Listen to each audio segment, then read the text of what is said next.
Кыргыз көмүр мамлекет ишканасынын жетекчилиги мына 35 миллион сом 4 статья менен косколуп, мына боштондукта жүрөт азыр. Жүргөн аз кеңес кабинетинде отуруп финансылык документтерге кол коюп атат да азырчы. Мына биз ишти бүтүрүп алдык деп атат. АКС, прокуратура. Значит, мен ойлоп атам, анда ошо миллиондорду бөлүшкөн го депчи. Ошон тез аранын ичинде ушуну караш керек да.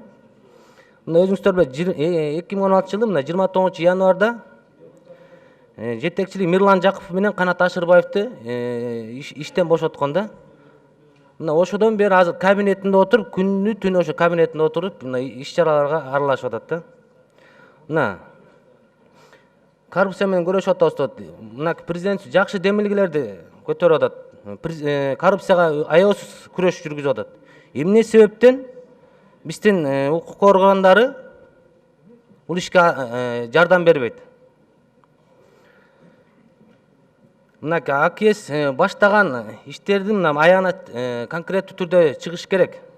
Эмесе бул фактылар 4 статья менен косколуп атат. Биринчи генеральный директор менен биринчи замы.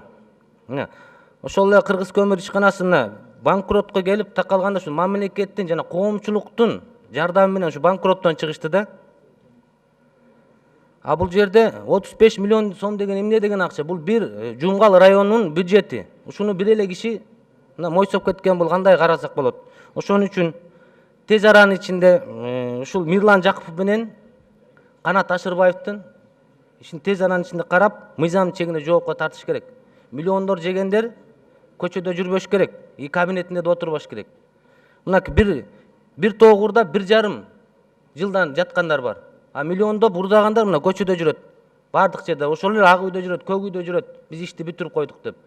Ошон үчүн Ашырбек Мойдонович тез аранын ичинде ушуну өкмөткө жеткизип, чынабак конуч, АКС прокуратура тапшырма бериш керек. Миллиондор жегендер көчөдө жүрбөш керек. Алардын орду түрмөдө. Ушун өзүңүз бир контролдоп ушун иштин аягына чыгат деген үмүттөмүн. Рахмат.